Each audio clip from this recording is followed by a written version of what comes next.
पाणी, रस्ते, मालमत्ता कर.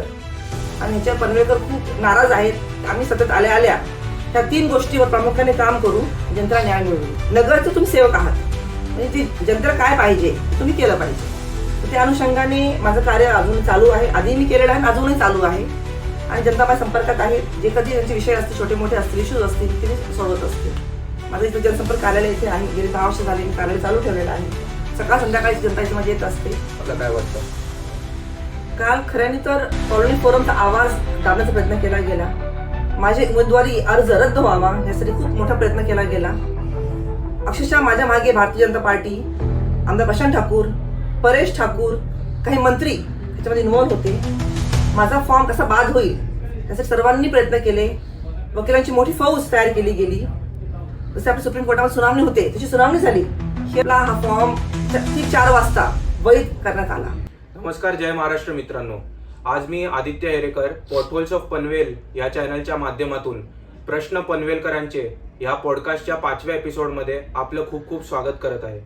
आज आपल्या सोबत आहेत पनवेल महानगरपालिका प्रभाग क्रमांक 5B चे महाविकास आघाडीचे अधिकृत उमेदवार, शिवसेना उद्धव बाळासाहेब ठाकरे पक्षाचे माजी नगरसेविका सौ लीनाताई गरड मॅडम. तर ताई, आपलं खूप खूप स्वागत आहे आपल्या पॉडकास्टवर. आपण वेळ काढून आलात आपल्याशी संवाद साधायला, याच्याशी मी खूप खूप आपलं स्वागत करतो. आणि आपल्याला खूप खूप शुभेच्छा पहिले तर मी देतो वाढदिवसाच्या. धन्यवाद. तर ताई, काय वाटतं आपल्याला, जे पनवेल महानगरपालिकेच्या ज्या सार्वत्रिक निवडणुका येत आहेत याच्या पार्श्वभूमीवर जे काय वातावरण चाललंय याच्यावर आपलं काय, म्हणजे एक आपली काय एक टेक आहे? ऍक्च्युली आपण पाहतोय पनवेल महानगरपालिकामध्ये तर जे काय आपण बघतोय, नागरिक त्रस्त आहेत. एक तर महानगरपालिका फॉर्म केल्यापासून त्रस्त आहेत नागरिक. कारण रस्त्याचे प्रश्न असतील, पाण्याचा प्रश्न असेल, प्रदूषण असेल आणि भरमसाठ लावलेला मालमत्ता कर असेल, असे ज्वलंत विषय अजूनही महापालिकेकडून सॉल्व्ह झालेले नाहीयेत. हातोड्या सुटलेला नाहीये. उलट लोकांना नाहक त्रास होत आहे. त्याच्यामुळे जनता त्रस्त आहे. जनतेला बदल हवा आहे. पनवेल शहर हे खरोखर स्मार्ट सिटी आहे का फक्त कागदावरच स्मार्ट सिटी आहे? आणि जर खरंच आहे तर पनवेलच्या नागरिकांना याचा फायदा कसा मिळतो? आपण म्हणतोय स्मार्ट सिटी, सिडकोने डेव्हलप केलेली सिटी. तर सिडको असताना ऍक्च्युली आपलं खारघर म्हणा, कामोठे म्हणा, पनवेल म्हणा, ही सर्व सुविधा आपल्या सिडको देत होती. रस्ते, लाईट, पाणी, drainage, storm water drainage, STP plant, हे सर्व सिडकोने दिलेलं आहे आपल्याला. सिडकोने खूप कमी पैशामध्ये, म्हणजे 500 रुपयामध्ये सर्व सर्व्हिसेस दिलेले आहेत. पण तीच महापालिका आज स्थापन झाल्यानंतर जनतेशी हजारो डबल 10 पट पैसे वसूल करून ती सुविधा देऊ शकलेली नाहीये. म्हणजे हे खूप मोठं फेल्युअर आहे पनवेल महानगरपालिकेचं, मी हेच सांगेन. गेल्या 9 वर्षामध्ये जे काय पनवेल महानगरपालिकाची जी स्थापना झाली 9 वर्ष आधी आणि आतापर्यंत जो काही विकास घडला याच्यावरती आपलं काय एक टेक असेल? आणि कुठे आपलं पनवेल शहर हे मागे पडलं आजच्या दिवसामध्ये, ह्याच्यावर आपली काय भूमिका असेल? विकास घडला, पण कोणाचा घडला? ठेकेदारांचा घडला. आपण पाहतोय जागोजागी बस स्टॉप उभे केलेले आहेत, पण बस तिथून जातच नाहीये. अशा ठिकाणी बस स्टॉप उभे केलेले आहेत. म्हणजे कारण काय? उद्देश फक्त ठेकेदारांचे खिसे भरणे हा उद्देश आहे. विकास झालाय, रोडची कामं घेतली हातामध्ये, एकदम लो क्वालिटी वर्क त्यांनी केलेलं आहे, तुटपट्टी काम केलेलं आहे. विकास झालेला आहे पण ठेकेदारांचा. नागरिकांना काही सुविधा मिळालेली नाहीये. असं हे पनवेल शहर आज निर्माण होत आहे. खरंच जनता खूप त्रस्त आहेत आणि खूप नाराज आहे. तर पुढचा प्रश्न असा, जे निवडणुकीच्या पार्श्वभूमीवर जे काय आघाड्या आपल्याला आज बघता येत आहेत, जे ठाकरे बंधू आज एवढ्या वर्षानंतर एकत्र आले आहेत, शिवसेना उद्धव बाळासाहेब ठाकरे पक्ष आणि महाराष्ट्र नवनिर्माण सेना पक्ष जे एकत्र आलाय, त्याच्यासोबत शेतकरी कामगार पक्षाचा पण पाठिंबा दिसतोय आपल्याला पनवेलमध्ये. तर ह्यावर आपलं काय एक मत असेल आणि काय मदत आपल्याला या निवडणुकीमध्ये मिळेल जे 3 पक्ष एकत्र आलेत? आपण बघतोय भारतीय जनता पार्टी हे एक बकासूर सारखं आहे. सर्व पक्ष, सर्व उमेदवार, सर्व त्यांनी गिळंकृत केलेले आहेत.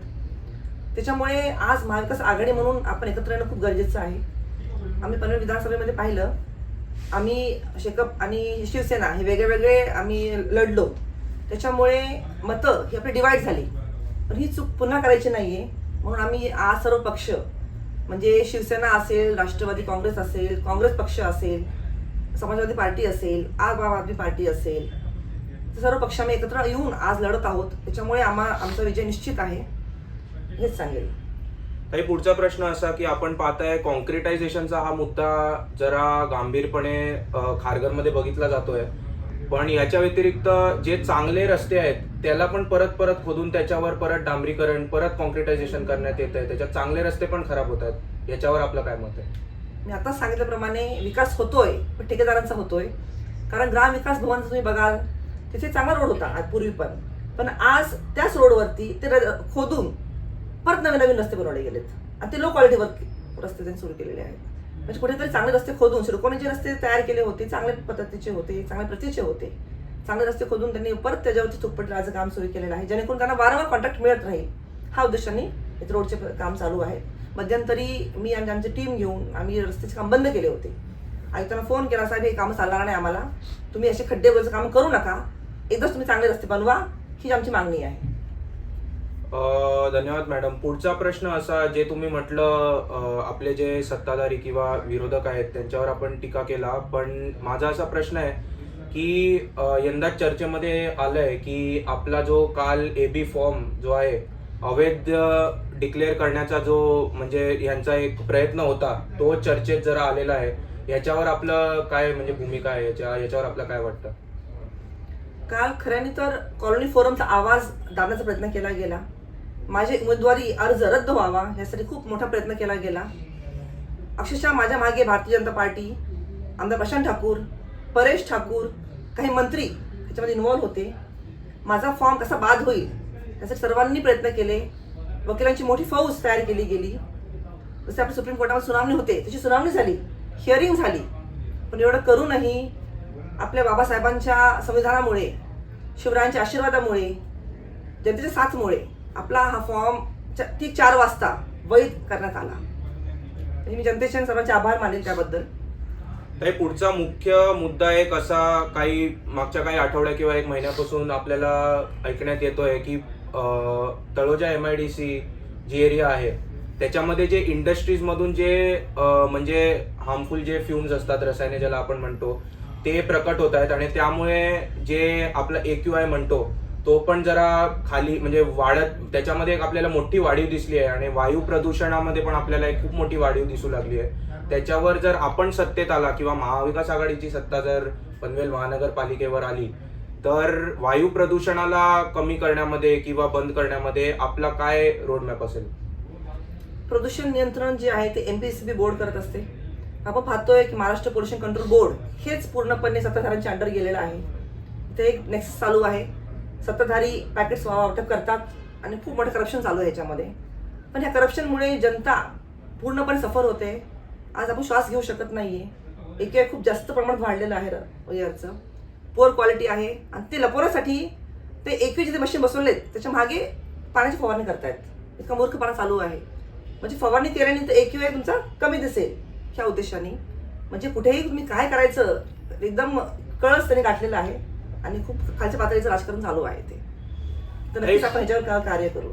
धन्यवाद ताई. पुढचा विषय असा की जो महानगरपालिकेचा जो टॅक्सचा मुद्दा आहे, जो आपण पण गेल्या 1.5-2-2.5 वर्षामध्ये कंटिन्युअसली आपण रेस करत आलेला आहात, तर याच्यावर जे मतदार आहेत यांना आपण काय संदेश देऊ इच्छिता?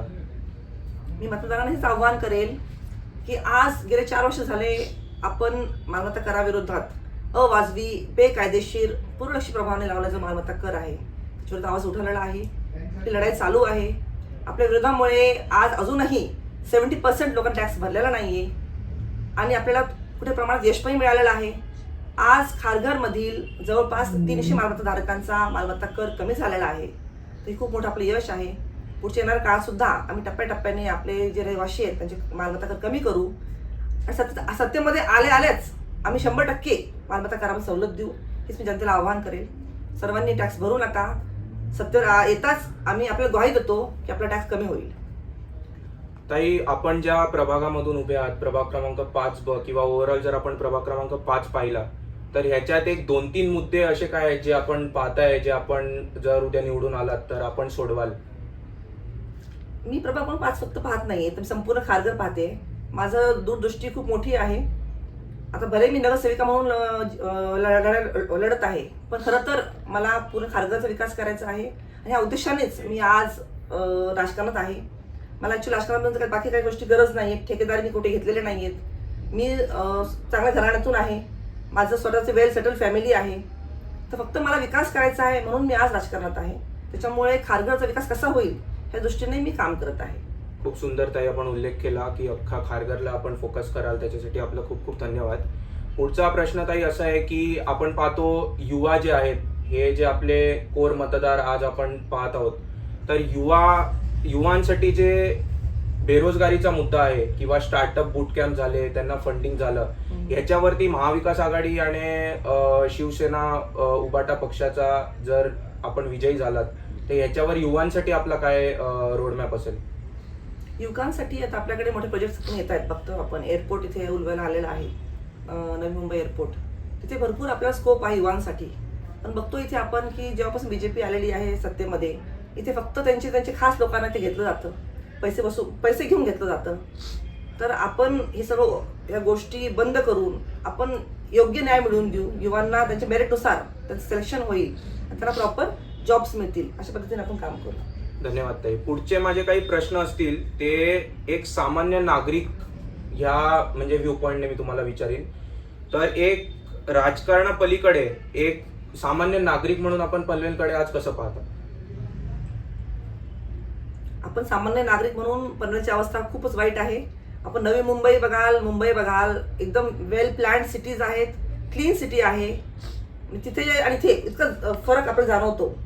क्लीननेसमध्ये म्हणा, पाण्याच्या विषयी म्हणा.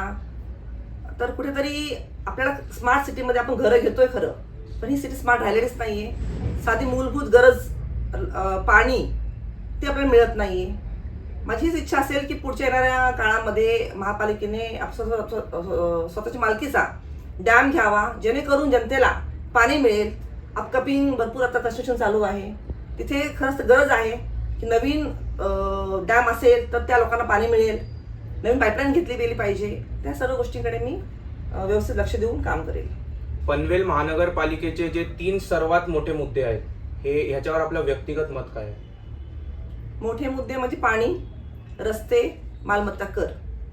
ह्या 3 जे इश्यूज आहेत पनवेलचे, हे खूप ज्वलंत विषय आहेत आणि ह्याच्यावर पनवेलकर खूप नाराज आहेत. तर नक्कीच मी सांगेल की आम्ही सतत आल्या ह्या 3 गोष्टीवर प्रामुख्याने काम करू, जनतेला न्याय मिळवून देऊ. ताई, पुढचा प्रश्न असा की एक सामान्य नागरिकापर्यंत आपण कॉर्पोरेटर म्हणजे नगरसेवक जे आपण म्हणतो, त्याची भूमिका आणि रिस्पॉन्सिबिलिटीज आपण कसे पोचवाल? मी जेव्हा नगरसेवक अर्थच आहे की नगरचे तुम्ही सेवक आहात. म्हणजे जे जनतेला काय पाहिजे ते तुम्ही केलं पाहिजे. तर त्या अनुषंगाने माझं कार्य अजूनही चालू आहे. आधी मी केलेलं आहे आणि अजूनही चालू आहे. आणि जनता माझ्या संपर्कात आहे. जे कधी त्यांचे विषय असतील, छोटे मोठे असतील, इश्यूज असतील, ते मी सोडवत असते. माझं इथं जनसंपर्क कार्यालय इथे आहे. गेले 10 वर्ष झाले मी कार्यालय चालू ठेवलेलं आहे. सकाळ संध्याकाळची जनता इथे माझी येत असते, त्यांना मी मदत करत असते.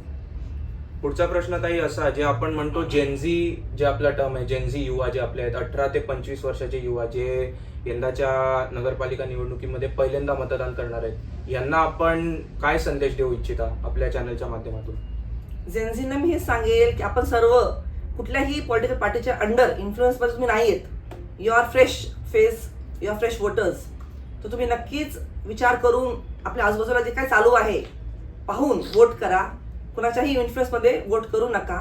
नक्कीच ते मुलं हुशार आहेत आणि व्यवस्थित विचार करून मतदान करतील हे सांगेल. ताई, युवांच्या व्यतिरिक्त जो बाकी वर्ग आहे, महिला आहेत, आपले जे मिडल क्लास आहेत किंवा जे मध्यमवर्गीय लोक आहेत, यांना आपण 4 शब्दांमध्ये काय पाहून मतदान करावं याच्यावर आपला काय संदेश असेल? मध्यमवर्गीय आज मालमत्ता करामुळे त्रस्त झालेले आहेत. त्यांनी लोन घेऊन घरं घेतलेली आहे. अशा काळात त्यांना 20,000 30,000 असा कर लागत असताना ते भरू शकत नाही. तर त्यांना नक्कीच माहिती आहे हा कर कमी करणारी व्यक्ती कोण आहे. म्हणून त्यांचं मतदान आपल्याला नक्कीच होईल. त्यांना त्याच दृष्टिकोनातून मी त्यांना संपर्क करते आहे. युवा वर्ग फ्रेश वोटर आहे. त्यांनाही काय आज त्यांच्या आजूबाजूला चालू आहे वातावरण ते बघतायत आणि मशालला घेऊन सर्व उभे आहेत. नक्कीच युवा वर्ग मशाललाच मतदान करेल.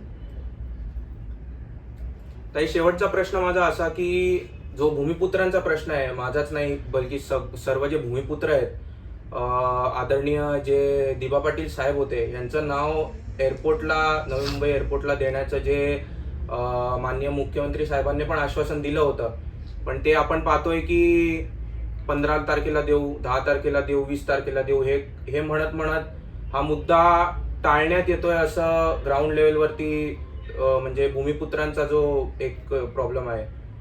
तर हे जे यांच्या इमोशन्स बरोबर जे खेळण्यात आलंय, ह्याच्यावर आपलं एक व्यक्तिगत व आपल्या पार्टीचं काय मत आहे? आमची पार्टीने मध्ये आंदोलन केलं होतं, आपल्याला माहित असेल, नवी मुंबई इंटरनॅशनल एअरपोर्टला दिबा पाटलांचं नाव लागावं, त्यासाठी मोठं आंदोलन उभं केलं होतं आपण. इथे राजकारण चालू आहे. पूर्वी सत्तेत असताना बीजेपीने सांगितलं की आम्ही नाव देऊ, पण त्यांनी त्यांची दिशा बदललेली आहे आणि हे कुठेतरी नवी मुंबई एअरपोर्ट सुद्धा प्रायव्हेटायझेशन चालू आहे. त्याच्यामुळे आमचा विरोध आहे आणि ह्याच्यावर आम्ही आंदोलन चालूच आहे आमचं.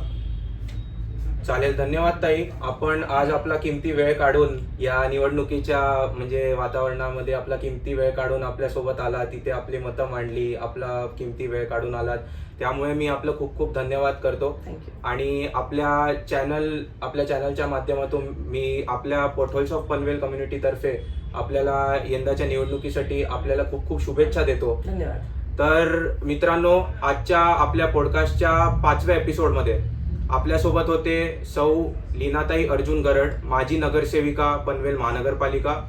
हे यंदाच्या नगरपालिका निवडणुकीत प्रभाग क्रमांक 5B महाविकास आघाडी तर्फे शिवसेना उद्धव बाळासाहेब ठाकरे गटाचे अधिकृत उमेदवार आहेत. हेच म्हणून मी आपलं धन्यवाद करतो आणि इथेच आपला निरोप घेतो. धन्यवाद, नमस्कार, जय हिंद, जय शिवराय, जय महाराष्ट्र.